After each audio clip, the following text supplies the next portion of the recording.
We're going to join Christians all over the world in lighting a candle to remind us of the first coming of Jesus, the light of the world 2,000 years ago, and the second coming of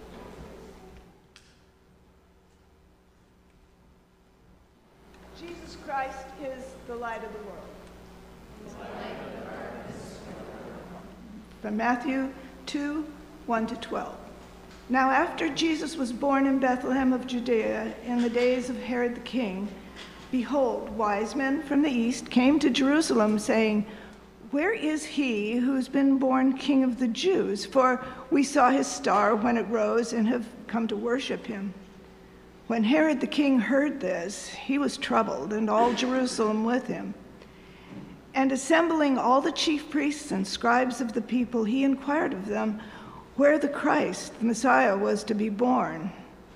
And they told him, "In Bethlehem of Judea, for so it is written by the prophet, and you, Bethlehem, in the land of Judah, are by no means least among the rulers of Judah, for from you shall come a ruler who will shepherd my people Israel."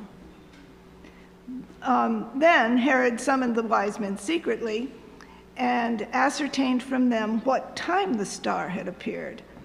And he sent them to Bethlehem, saying, "Go and search diligently for the child, and when you've found him, bring me word that I too may come and worship him."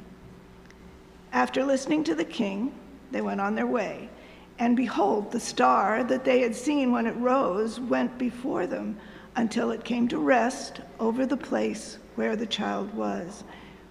When they saw the star, they rejoiced exceedingly with great joy. And going into the house, they saw the child with Mary his mother, and they fell down and they worshiped him.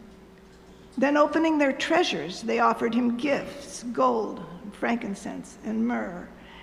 And being warned in a dream not to return to Herod, they departed to their own country by another way. And this is the word of God. Be seated. Thanks for having me here. I'm really glad to be here. My name is Pip, and today I'm going to be looking at Matthew 2, as was said. And I'm really excited to teach about this, to delve into this. You know, I think there's a lot of different lenses you can look at passages in Scripture from and get a great deal out of it. And the lens I kind of like, one of the lenses I want you to kind of like put before your eyes, as it were, as we're looking at this, is the idea of who gets to be king. Who gets to be king? Who's the king of the world in a broader sense, right? And you know, I think that question, who's the king, who's the boss, right, is a common theme throughout history, from Roman emperors to Persian kings and like Mongol warlords, right? And now, in our day and age, there's still some kings throughout the world, but also we have celebrities, presidents, CEOs, people of great wealth and influence who we become obsessed with, who we are drawn to. A side story of perhaps negligible relevance, but some relevance, I would say, is when so for many years I was a substitute teacher, and when I was, there's some things I did that I have thought, man, I hope those kids who are now adults look back and be like, wow, I can't believe that guy did that. He was crazy. I can't believe he got away with doing it. And one of those was, there's a sixth grade class. They're very well-behaved sixth grade. They're basically like an honors class. There's a sixth grade. I was there for like 3 months or something while the teacher was on maternity leave. And I remember one day I told them, like, hey, if you guys are really good, if you're like great listeners today in the morning, then in the afternoon I'm going to have a special speaker come in. And they did well, and so during lunch, I went out to my car and I picked up a mask that I had found at a 99-cent store. It looked like kind of like a bootleg Dr. Doom. It was like this golden mask, golden kind of robot-y mask, or maybe like an Agamemnon vibe. And I remember picking it up and taking it, and then when the kids came back in, I told them, okay guys, you were good, so you get that special speaker, and I dimmed the lights, and I had them put their heads down or close their eyes, and then I went to the back closet, and I put on this red hoodie I had, zipped it up, and I put on this golden mask, and I had the hood up, and then I went to, and I said, now you can open your eyes, and they opened their eyes, and there standing before them was this guy with a gold-plated face. And I said I was their guest speaker, that my name was Electronicus. They were into it too. It was great. And I fielded some questions. He actually made a return visit several times. But at one point I said, does anybody here know how to spell responsibility? Responsibility. And they were like, oh, R-E-S-P. And I was like, no, that's not how you spell it. And I took a marker and I said, this is how you spell it. And on the board I wrote power. Power. I think it was in all caps. And I don't know how many kids have thought back on that, but I remember some kids talking about it afterwards. But I love this idea that, like, it was basically like a cartoon supervillain visited them. And, cartoon supervillains, if there's one thing they have, it's like a recurring obsession with power, right? It's a thing of, like, so many kids shows. You think of how many kids shows are about kids who find out they actually have secret powers, right? And it's interesting, like, this obsession with power. It can feel, like, ridiculous, and the subject of, like, just low budget cartoons and sci-fi and whatnot. But also, it's our obsession, right? It's like, it almost feels laughable in some contexts, but then actually, I think it's actually what's underneath so much of our society, so much of our lives, because power means control. Power means control. And you even think about just like, think of the people you know who, particularly in the last few years, have become consumed with politics. I feel like there's people we can probably all think of who, over the course of several years, didn't just like get into politics, but became absolutely like eaten alive by politics. And politics, at the end of the day, I think this is particularly why it becomes so violent and so intense for people, is because it is about who has the power. And oftentimes, that when people view it as like, well, the end goal of human life, what it all boils down to is who has the power. Who has the power? You even just think of human relationships, friendships, dating relationships, like on all sorts of levels, right? Marriages, when they boil down to power games. How horrifying is that? How ghastly is that? It is so desolate and sad when you kind of like take in the image that many people have of what society is all about. If any of you perhaps in college studied like Michel Foucault or kind of postmodern theorists, a lot of them are about seeing through everything in society, whether it's literature, whether it's history, whether it's just everyday relationships, all these things. They kind of see through them, say, oh, it's ultimately just all about power games. It's not even about truth. It's about power games, right?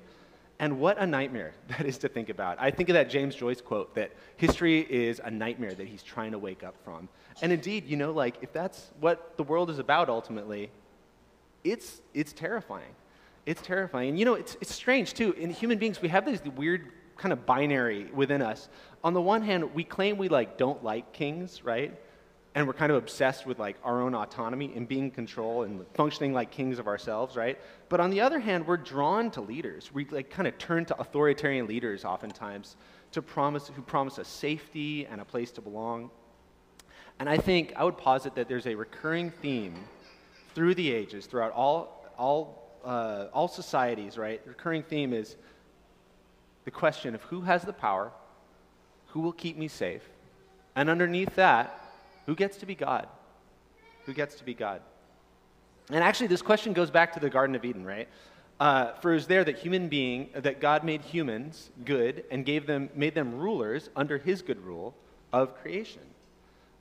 We were in perfect, unbroken relationship with Him.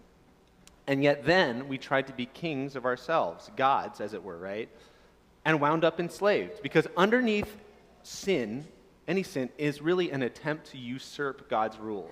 To say, like, I'm going to trust myself in this. I'm going to do it my way. I'm not going to let you be Lord. I'll be Lord. And there's fear bound up in that. There's an anxiety. We aren't meant to be rulers of the universe, right? But nonetheless, it's a rebellion of sorts.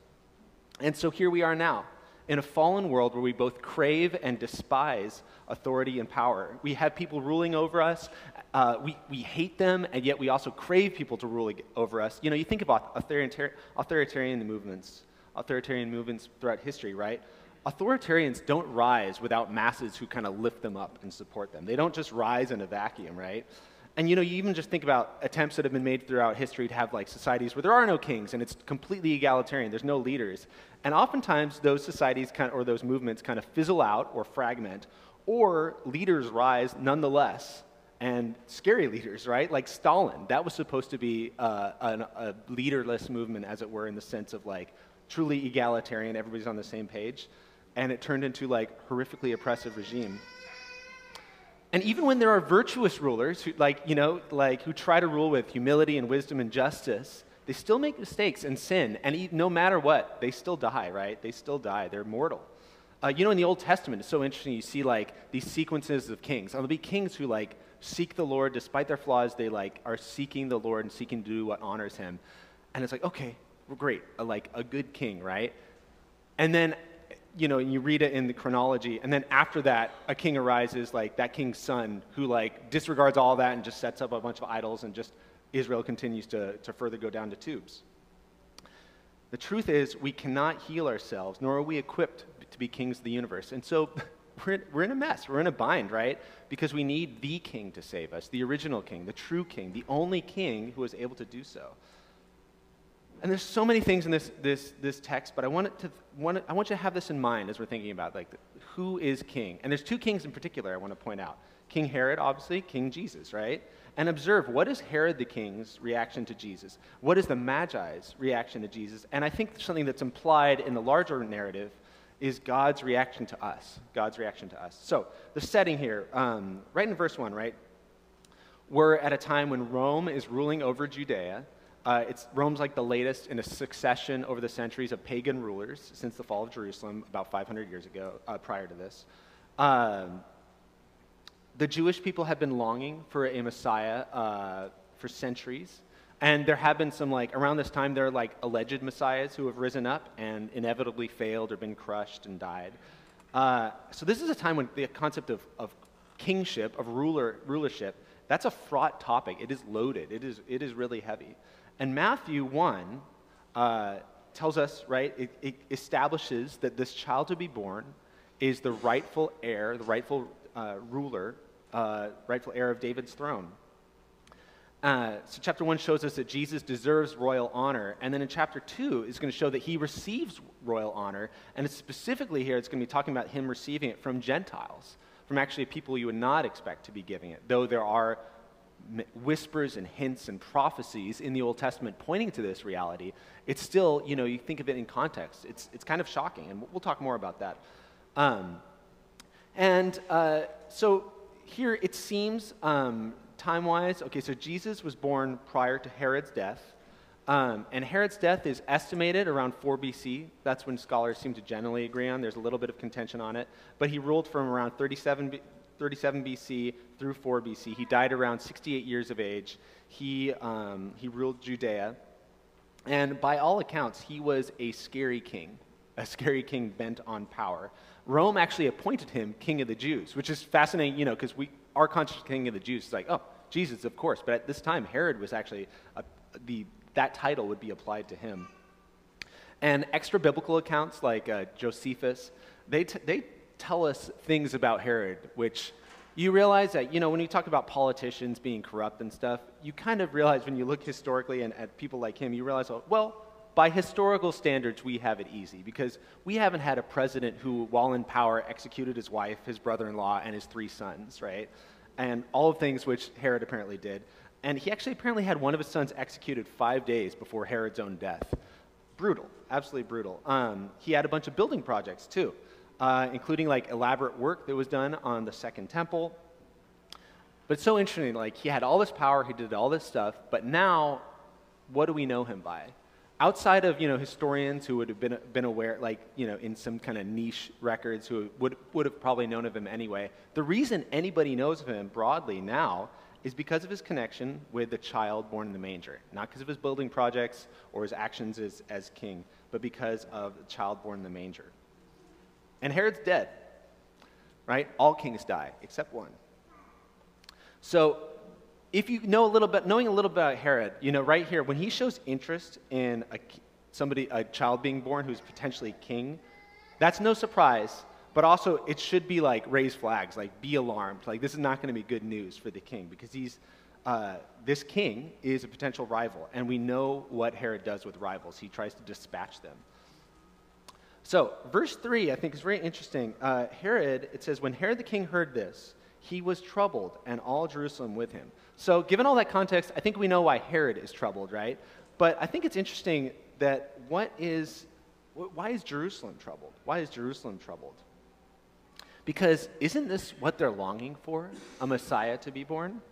And I wonder if they were troubled. It doesn't say explicitly. I wonder if they were troubled in the sense of just like, what does this mean? You know, you think of when you have something that is long anticipated, which you've been wanting, craving for a long time, and then perhaps it almost seems like, oh, I've been disappointed so many times that, all right, you just kind of say to yourself, I don't even think it's going to happen.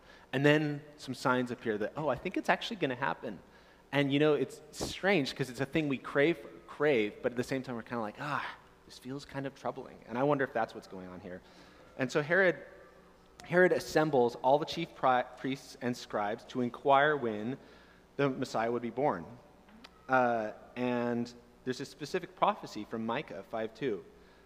And it's interesting to me, too, that even just that Herod, from what I can tell historically, he did observe at least selected aspects of Judaism. Not necessarily the justice or loving God pieces, right? But some aspects. And it's interesting to hear that he's like calling people who are versed in the scriptures to be like, okay, when's the Messiah going to be born? And we have this quote here, and you, O Bethlehem, in the land of Judah, are by no means least among the rulers of Judah, for from you shall come a ruler who will shepherd my people Israel. Bethlehem is about something like 6 miles south of Jerusalem. It's a city of Davidic kings. So it's actually where David is from, and it's even actually where David's forebearer, his ancestor Ruth, is from. It's an important city. Seems like a small city in this context, right? But it's an important city, a vital city. And notice even here it says, who will shepherd my people Israel. And it's interesting to me, even like, the Bible is so full of all these kind of like elements and themes which echo other parts of the Bible. And you even think here, like, okay, like, a shepherd. David was a shepherd boy, right? Shepherds actually came to worship Jesus at his birth. Psalm 23 talks about the Lord being a shepherd. Like sheep and shepherding is the theme which comes up again and again in the Bible. And here we see he's going to shepherd God's people, Israel. And Herod, right, he says, so he summons these wise men, asks them about when this, you know, when the star appears, asks them to tell him when they actually find this boy, right? So Herod says he wants to see, and we'll see in the next, I believe we're covering it next week, right? You're going to see that, he wants to see so he can kill the child. Like, he has no desire to worship him. He has a desire to kill him. You think of the deceit of evil. And it's interesting, too, even in this regard, that Herod is, one, there's deceit going on, right? But also, in his desire to find the child in order to kill him, there's something else going on. There's a power behind Herod. Satan. There's another usurper, right, of kingship, and that's Satan. The books of Daniel and Revelation, they actually give us a vision of spiritual powers behind the powers of the world. Like behind the kind of machinations of history, there's something else going on. And here's an instance where we see this, right? Herod is thinking about his power. He's thinking about consolidating his power. But behind this, there's actually Satan trying to exterminate this child, this Messiah, who was actually God's own son.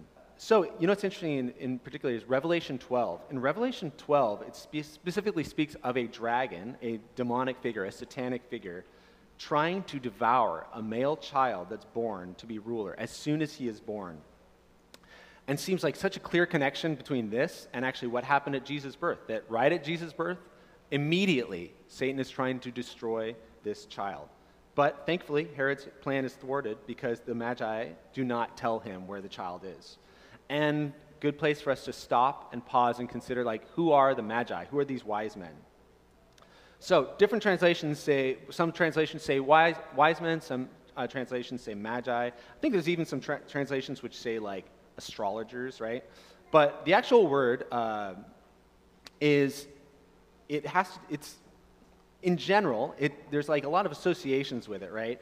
But in some places, the word magi is actually translated as, well, we have wise men. Some other places in a different context, it's translated sorcerers, right? So you think of magi and that root word has to do with magicians, magic, right? And there's a lot of potential associations, links to astrology, links to Zoroastrianism. In general, like the kind of consensus would be that these are people who were considered like priests and of some sort or spiritual authorities in a pagan context, right? In Persia and Babylonia. There's links made in Daniel, when Daniel's like kind of put in his and his friends are put into a specific class in the courts of Babylon, where they're like kind of seers and they're supposed to be wise men, magicians, astrologers, interpreting events, interpreting dreams, these kinds of things. So this is kind of the general sense in which people view this. This is like, oh, this is who the Magi are. And it's interesting too, though. I want to avoid a lot of speculations, because sometimes people speak very forcefully about things which the Bible does not make explicitly clear, or which are kind of like extra biblical accretions on top of the text, right? So one, for instance, is the idea that they're kings. You think of that song, We Three Kings. It doesn't actually say they're kings anywhere in the Bible. I mean, they may have been, I don't know, but it doesn't say that they are. It doesn't say there's three either, right? The three is kind of assumed because there's three gifts. So I don't know how many Magi there were. It is possible, too, they arrived with like a large retinue, like a whole bunch of people coming with them, particularly if they hold positions of authorities in the country they're coming from. But we don't know. We don't know for sure. It's always helpful, just when you're reading the Bible in general, when you're looking at a text, to kind of like consider what is actually in the text and kind of clear away the stuff that kind of is the cultural trappings that have accrued on top of it. Some of it may be true. I mean, they may indeed have been kings, right? But it doesn't actually say that. So it's always good to kind of clear these things off and look at what does the text say. Sometimes people kind of find themselves in kind of theological quandaries because they're importing a bunch of ideas that aren't actually in the Bible. So it's always important to just like look at what does the Bible actually say. It doesn't actually tell us where they're from exactly either, right? It says that they're from the east. Now, whether that's Persia, Arabia, Babylonia, I don't know. But what we do know is that there was enough of awareness for them of the Lord, of truth, for them to come all this way, and enough, we'll see, for them to actually fall and worship. It's been speculated that actually perhaps that if these guys they're like in a pagan kind of class of whether they're kind of scholars of sorts, whether they're like astrologers, whatever they are, there's actually ideas that perhaps they actually have some of the idea of a Messiah, somebody being born to be king of the Jews, that this is actually coming from Daniel about 500, 600 years earlier, that because he and his Jewish friends were actually like, they were kind of the head or certainly influential figures in the Babylonian kind of like category of magi. And so perhaps like his prophecies had been passed down generation to generation, that those truths had kind of disseminated and diffused through this culture. And so there was an awareness of that from Daniel, or even earlier still. And there's actually a pagan prophet, Balaam, who's in the book of Numbers, and he actually makes a prophecy, very interesting, connecting a star rising to a leader rising out of Israel, a leader who would crush the forehead of Moab and break down all the sons of Sheth. So that's interesting. That's in Numbers 24. So there's a suggestion that maybe they've even had looked back at this ancient prophecy, and it had come down in form, and yeah, maybe they had some sort of syncretistic understanding of different religions, but there was the truths about who God actually is that had come through. And lo and behold, they actually are drawn by that truth. They're truth seekers, and they're confronted by the Messiah, Jesus. But in any case, we know that they came from the east to honor Jesus, the newborn king, and the Lord clearly is leading them there by means of a star. Now, I think it's beautiful and fascinating here that God communicated through his creation in a way that they recognized. I don't know the mechanics here. I'm not going to dive into speculation on how exactly the star worked. It's a miraculous event, right? Like God is intervening in his creation to do something, to draw people to himself. It's not, some people have read in a vindication of astrology through here, even though the Bible is clearly when it comes to astrology, it's no bueno, stay away from that kind of stuff, right? But there's vindication that, some people see, I think it was a vindication of astrology. How I personally just think about it is, I don't know. They're studying the stars. If you think of medieval alchemists are this kind of group of people who you look back and they were doing studies, what we would call now legitimate scientific studies into the nature of matter and all these kinds of things. And they were also studying how to turn like metals into gold and how to find like an elixir of life, that kind of like of eternal life, that kind of thing. And what you see is there's like a meshing of things that we would consider scientific now and things we consider superstitious, right? And I think of ancient wisdom, I think like, the Magi, I can imagine them being like, oh, they had astrology in there, they had astronomy in there, like the legitimate study of the stars. They had things which were like, oh, they're like an awareness of the truths of who the Lord is, his work in Israel, maybe like some degree of awareness of that, maybe mashed in with like Zoroastrian ideas, like fire worshiping and stuff, who knows? Like, but I kind of view it as like, oh, they probably had a mishmash of ideas, but the Lord spoke to them in the midst of these things, through this star even, and drew them to himself. God honors those who seek truth, right? And he leads us. We're all off. We all have wacky ideas one way or another, whether we're aware of it or not. And he draws us to himself and draws us to his truth. And I think that's what's going on here. So in any case, and there's books on specific theories as to this Christmas star and what that means, or how it did it appear and then kind of disappear and then reappear again. In any case, what we know is God used this star in a special way to draw them to himself, revealed himself to them in a way they could understand, and drew them to meet him. And it's cool even to think of the motif of stars in the Bible. If you go way back to Abraham, in God's initial call, one of God's initial calls to Abraham, he bade him to go out and look at the stars, consider the stars and count them, right? And it was bound up in God's promise to bless the nations through Abraham. Psalm 19 speaks of the heavens declaring the glory of God.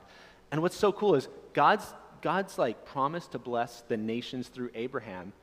Here, the Magi actually are another picture of that, of the incoming of the Gentiles, of the fact that this wasn't just a Jewish Messiah, it was a Messiah for the whole world, and we are all welcomed in. And we see here, right at Jesus' birth, before his ministry on earth, right, before he was crucified, before he rose again, before the gospel explicitly goes out to Gentiles, we have here a picture of him blessing the nations, welcoming people in. He's a Messiah of the whole world, every tribe, tongue, people, and nation. And so, verse 11, we have, it says the Magi, they went into the house, they saw the child with Mary, his mother, and it seems, child there, right? It seems that Jesus is older, actually. When Herod sends out a decree later to kill all the kids 2 years old and under, it seems to indicate some time has passed since Jesus' initial birth and the shepherds come in worshiping, right? So some time has passed. He's some 2 years old and under, I would imagine, right? But they fell down and they worshipped him.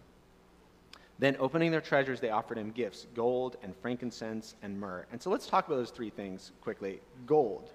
So gold is precious in the Bible, right? We see it right at Genesis 2. There's a mention of the gold of a particular land being good. Gold is used in the temple, in God's temple, and there's associations with royalty. It's interesting because gold now, it feels people still yearn for gold, but when I think of gold, a lot of times it feels kind of silly, right? It feels kind of gaudy.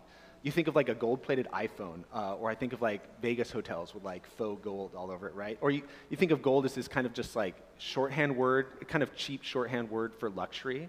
Or I think of the many, and I love the naming conventions for Chinese restaurants, like Golden Legacy, Golden Dynasty, and stuff. So many golden names. It bring me great joy.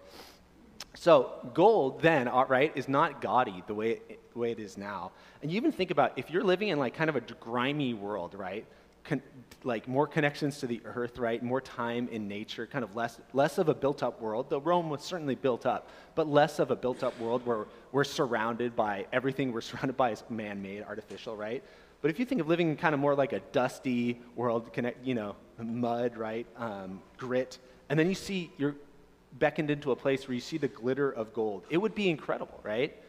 You think of its rarity, and you think of less fake golds all around you. There would be a sense of, I would think even an otherworldly sense to it, which, again, connotations with royalty, right? There's a reason kings had all this golden stuff, all these trappings around them. Then frankincense, which is an aromatic resin. I love that phrase, great band name. Somebody take it, it's there. An aromatic resin derived from plants. It's used as an incense. And it's actually most often it's mentioned in the Old Testament in connection to the temple worship of the Lord of all. And it's interesting, it's also mentioned in Isaiah 60 in the context of a prophesied future time when foreign nations would flock to Israel. And lastly, myrrh. So myrrh is another aromatic resin. There's that name again. It was used to perfume beds. It was used in bridal processions. And also it is used as an anesthetic, right? A painkiller, and in burial. And actually, Jesus' earthly life, you think of Jesus' earthly life started with this gift of myrrh, and it would end with him being offered myrrh mixed with wine as a painkiller when he was being crucified, and he refused it. And then myrrh was actually used to wrap into his death shroud, so he was buried with it in there. It's amazing to think, like, from this child. I mean, that's one of the things I think is, like, startling when you think of Christmas songs and, like, just the general cultural trappings of Christmas. The reasons Christians believe it is good news is not just because, oh, this sweet baby was born, but this baby was born and people were going to kill it. Like, right from the get-go, Herod's trying to kill it, and eventually people do succeed in killing the child. But in that death, there is victory because he rose, right? So, gold's associated with kings, frankincense associated oftentimes with worship of the Lord, and myrrh associated with different stages of human life. And some see in that, I think that it makes sense, there's like these associations, like royalty, Jesus is king, worship, Jesus is God, and human life, Jesus is man. And you know, there's a beautiful irony to this too, that the Magi, these wise men, they're giving gifts from the world, obtained from the world itself, to the one who actually made the world, who wove the material universe itself. And they're giving treasures to the one whom we're told in Colossians, the one in whom are hidden all the treasures of wisdom and knowledge. And after this, verse 12, God warns the Magi, spoke to them in a dream. You know, the Bible doesn't say all our dreams are God-given. I think we can all think of dreams that have been like, oh, that was definitely not from the Lord, right? Of wacky dreams, right? But it's interesting that, like, that there are multiple occurrences in the Bible of God speaking through dreams. And they listened to God, even when it meant disobeying this evil king. I think there's something in that for us, right? Obeying and honoring rulers, except when their commands disagree, like rub up against what God actually commands us to do. And even it's so interesting to me. You think of, like, God here is warning the Magi to get out of there, so they aren't killed by, or so one, Herod doesn't get to Jesus. But also, I think there's, like, care for the Magi for the wise men's own lives in that. And it's so interesting to me that the contrast between God, the ruler of the universe, in grace and kindness, inviting these people to celebrate the birth of the Savior, and then warning them so they don't get hurt. And at the same time, Herod is seeking to trick the wise men, and he's going to go out and kill a bunch of kids because he's just, like, so thirsty for his own power. So I think zooming out of all this, right? Zooming out, what are the things we can learn from these people? Two kings in this text, right? King Herod, King Jesus. King Herod is given the formal title, King of the Jews, by the Roman rulers that he served under. And then there's the actual king of the Jews. One of these kings is living for himself and trying to consolidate his own power, and he is now long dead. And the other king, instead of just desperately trying to consolidate his own power, he, in a sense, divests himself of power, right? He lives for others to serve.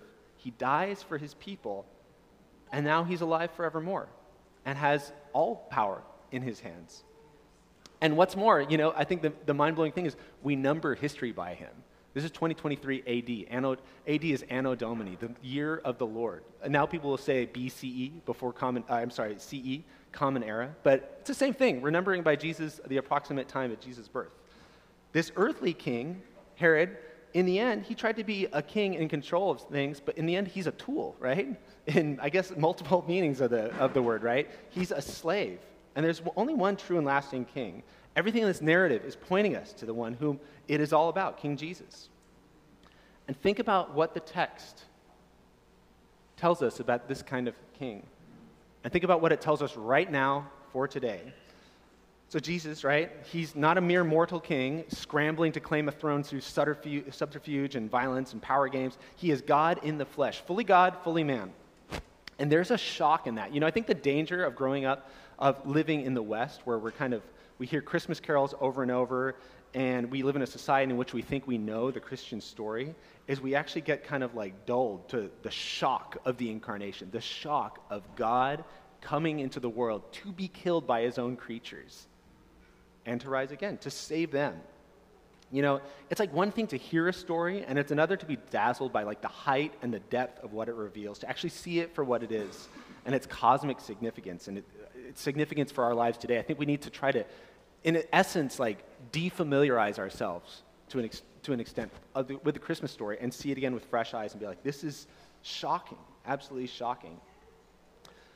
Jesus, obviously, not born into a rich family, not a palace, and yet he owns everything. And through his humiliation, he experiences exaltation. Meanwhile, the Rome-appointed king, he had the power. He lived in a palace. He was like seemed to be invulnerable in some sense, except in the end he was deeply vulnerable, and it was all torn away from him. So, God, having all power, comes to serve and to save. And I think Christmas is a reminder of many things. But I think we are perhaps best served by one of the things we're best served by is remembering to situate ourselves in the time we are actually in. We're living in between Jesus' initial coming, he's crucified, he rose again, he ascends to the Father, right? His first coming and his second coming, which is coming. It says that Jesus will come as judge of the world, right? To judge the world, to set things right. We're living between those two times.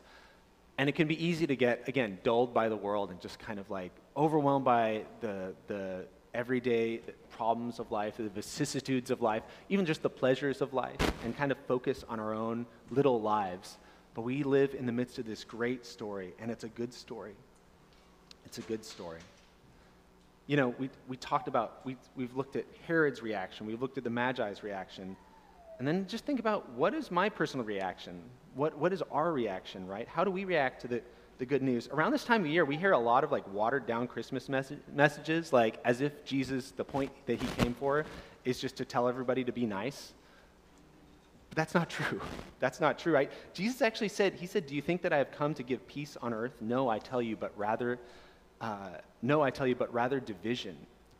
And he does come to bring ultimate peace, but also, in order for that peace to come, there is a division of sorts, because there's a choosing of who will we align with, who is king. He calls us to make a choice based on who he is. And we see it here in this text. The wise men, right, anticipating the future welcome of the Gentiles, they're rejoicing, while Herod, and seems like all Jerusalem, is troubled. And Herod actually just schemes to destroy the hope of the entire world. The wise men cast themselves down in worship, giving gifts, giving the best of themselves, you think of it as a sense, in worship, right? To honor him. Jesus' birth is good news if you want it to be, right? As is his return. But it's mourning for those who rebel against him. It is mourning, right? If you choose ultimately to just kind of stiffen your neck and be like, he's not my king. I don't want part of this king. That's a scary place to be. You know, I remember specifically where I was when I was reading this verse and it hit me. I may have even said this last time I was here, but there's a verse, I believe it's in Matthew, where Jesus, it talks about Jesus' return, and it says that the tribes of the earth will mourn. Will mourn. And it's a shocking thing. Like, why would they mourn? And you realize, I think it's because, like, the game is up. We don't get to, like, do what we want anymore, like playing power games with the earth, oppressing the weak, right? Just kind of, like, searching out endless pleasures in rebellion against him, and weak pleasures, right? There's like a mourning in that, and that's terrifying. But again and again, the whole point of Jesus coming is an invitation to us who are rebels, who want to do things our way, rejecting him. It's actually an invitation for us to experience true life and freedom. Jesus welcomes into his kingdom all who would accept him, all who would bow their knees. So the question is, what is our ultimate response? Will we love him or will we hate him? Will we scramble for control or will we surrender and cede control over to him? Because he's a king who serves, right? He's a king who took on his people's sins so that we can experience forgiveness and reconciliation, saved from hell, exalted to a royal place as sons and daughters of the Most High God. You can trust that king, a king who washes our feet. You can trust him. You don't have to be afraid he's going to mess with you. He loves you. And it's helpful to remind ourselves of that right now, right? You know, I think we can oftentimes, like I said, be so consumed by what's going on in our lives that we forget the big picture of history. And in the Bible, the curtain's lifted and we see this kind of cosmic battle, right? Herod acting out of self-interest, that ended up making him a demonic tool, right? The Magi just like seeking truth, and Mary and Joseph having humility, like an everyday faithfulness, those were used by God to proclaim the salvation of the world. And literally all people, we're celebrating Christmas, people all over the world celebrate because they said yes to God and they were humble and sought him. He will use us if we seek him, even in just like simple everyday faithfulness in ways that don't seem glamorous, in ways which don't seem earth-shaking, right? But even just in the proclamation of the gospel and loving people and even just coming to church on a Sunday and gathering with Christian community, that's saying something. You know, Paul talks about when we're having communion, when we're sharing the Lord's Supper together, that is proclaiming the Lord's death until he comes. There's like a proclamation in that. So in these simple everyday acts, we're doing something very sweet, very special. You know, in a little bit, right, we're going to have a time of worship and prayer and communion and reflection. And my hope is that as we're doing that, like the Spirit just kind of brings up in our minds and our hearts for each of us whatever we need to hear. You know, I think Christmas for a lot of us doesn't mark a fun time. It actually marks a time of trauma, right? Or there's a lot of pain and associations that come up. Maybe there's joy and celebration, but maybe also like the gathering of family, it's a time for like, for grief, right? Maybe it's like Festivus. There's the airing of grievances. There's like a lot of pain that comes up, right? Or perhaps remembering broken relationships. Or maybe it's just even the ways you realize, here are the things I thought my life would be, and it is not. It's a reminder of disappointment. Or it may feel just like empty because it's just an empty celebration marred by like commercialism, right? But I think the Lord actually, we have an opportunity, right? And the Lord wants Christmas, wants a reality of celebrating Jesus' birth in terms of the actual substance of this text to encourage us in the darkness of everyday life. You know, whether that's even just a sense in which you realize, oh, what are the ways I've been living like I'm the king of my own life? Saying to Jesus, I want you in some areas of my life, but not in all. There's some things you can't touch. Like, this is mine. This is for me, right? But Jesus calls us to loosen that grip and trust him. He is the good God, right? Maybe there's people listening who you've never actually said yes to Jesus fully, like, and he's calling you to that. If not already, follow him. You will lose nothing in the long run and in the long run, and gain everything. Eternal life, everything the human heart longs for most. And you know, if there is conviction, remember that like conviction is brought about because the Lord actually, it's an invitation to freedom. An invitation to the sweetness, you know, the word, like sweeter than honey, the true sweetness of a relationship with God, the God of the universe, the God who came as a vulnerable infant into darkness to lift us up, You know, the birth narratives of Jesus, they remind us of many things, but one of them is that the world is so dark, right? The whole thing is like, oh, Herod's trying to kill Jesus. But bigger than that, it's telling us that God hasn't given up on the world, that he cares, that there will be a beautiful ending, right? We can kind of like, it can feel, you know, you watch a Disney film, or you watch a film with a happy ending, and it can feel easy to kind of snidely be like, yeah, that's not how the world works. And you're right, that's not how the world works in the short term. But the long term, we're actually told that the Lord does bring the happy ending that we are all longing for most. We're all longing for most. You know, talking about like political leaders and kings and like the kind of like the ways that human kings fail, and even just whatever vision, whatever side of the political spectrum you tend towards, right? Like there's oftentimes a vision, whether it's of returning to a state of a true and last, like a golden kingdom, or it's like a progressive vision of like we're moving towards this like just society. There's always a sense of like utopia that we long for, and yet it's always deferred, right? It's ever receding. Like we think we get closer, and then we get yanked back. It's like, oh, I guess not. I guess we're still doing that, right? a political theorist named Francis Fukuyama, who in the late 80s, early 90s, when the Soviet Union crumbled and fell, he actually said it was the end of history. And he said that liberal democracies had won. The history was over. We won. Not we won, but like the idea is that, oh, great, this kind of dialectic through history is over, and now we've achieved a sustainable form of politics which is going to sweep the world, kind of. I might be overstating his case, but in any case, it didn't work out, right? It didn't work out.